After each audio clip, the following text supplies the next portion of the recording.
We're still staying on education. Now, the free SHS policy was introduced by the Akufo-Addo government in 2017 to increase access to education for all Ghanaian students. Now, despite increasing access to education, the policy is fraught with several challenges. Now, let's take a look at some budgetary allocations made to the program since 2017, which experts say amounts to more than 9 million cedis, and some of the challenges of the policy in the wake of the National Education Forum. So you see on your screen that in 2017, the amount of 400 million Ghana cedis was allocated for the free SHS policy. In 2018, 1.1 billion cedis. In 2019, 1.6 billion cedis, 2.4 billion cedis for 2020. 2021, 1.9 billion. It increased in 2022 to 3.9 billion. In 2023, there was another increase to 2.9 billion cedis,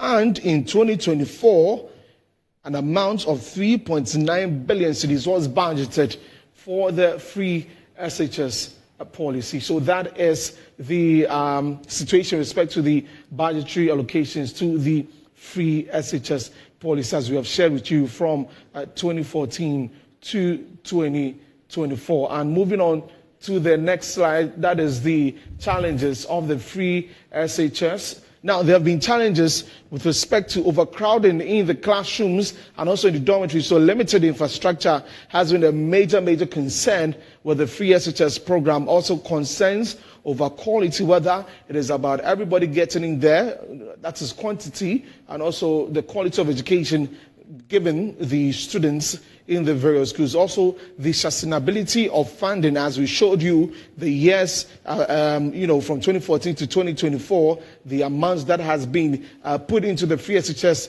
policy, if that is sustainable, that is one of the challenges. And also, there has been challenges with logistics, and of course, you see delays in textbooks distribution. That has been also one of the challenges of the free SHS program. So these are some of the challenges that have been outlined with respect to the free senior high school program, as we have shared with you. So really, those are some of the concerns that have been raised with respect to the free SHS policy, and that will be one of the things that will be discussed at the National Education Forum that is set to take place in the Volta region. Today, we're still waiting on the president to help us with that. So we definitely will stay on this as we speak to the Deputy PRO of the Parent Teachers Association. Irene Sam is joining us now on the phone to speak about the free SHS, the policy itself, funding, and also the National Education Forum, what we should be looking at. So Irene, good afternoon. Thank you very much for your time. Good afternoon.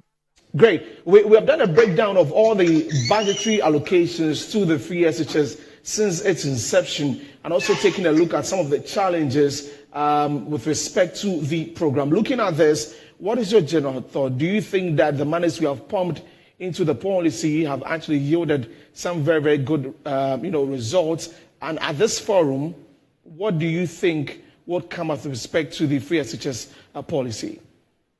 Thank you very much. Let me say a blessed afternoon to your cherished viewers and listeners as well. I also bring you greetings from our national president to all of you, and we are so grateful for always having us to communicate and talk about education in Ghana. So looking at this, let me say that over the years, looking at basic education, the FQ, and then the free senior high school policy, we have not really seen any kind of review being made, even though there is so much government allocation towards education in Ghana, which is so quite very huge over the years. Now, we know that some of these, budget allocation has to do with government commitment to education, looking at the basic level to the senior high school level, most particularly the senior high school, which is so much heavily in terms of budgets, in terms of monetary aspects. Now, we have seen that, yes, government has pushed a lot of this into education, and we as a council, we have not really seen much of the impact thereof, because there has not been any review as we speak now as to whether the impact is like this or like that. whether the money that has been pumped into the education has yielded the intended purpose, because we have seen deficits all over this time. And then the impact thereof has been so negative in terms of our educational outcomes. Looking at our wards has to go through a lot of difficulties before they are even fed. Looking at the situation in the classrooms, the dormitories are full up here and there, lack of furniture, and I mean a whole lot of things. So for us to understand or to appreciate that level, we need to look at a review, how to review and see what we have done so far and what you can do to push things forward and make it better for all of us.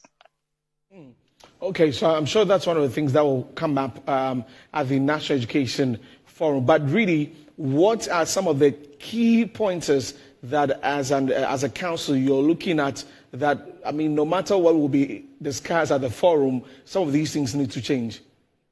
Yes, we are looking at government's commitment to education in terms of the role that government has to play in terms of monetary aspects.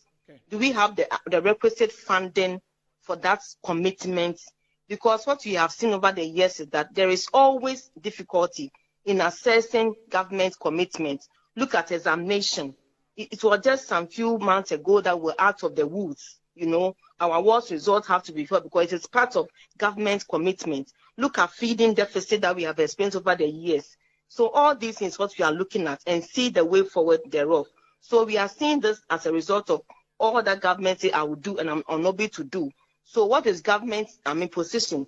Does government have the requisite funding for the free senior high school policy and also for the basic school education?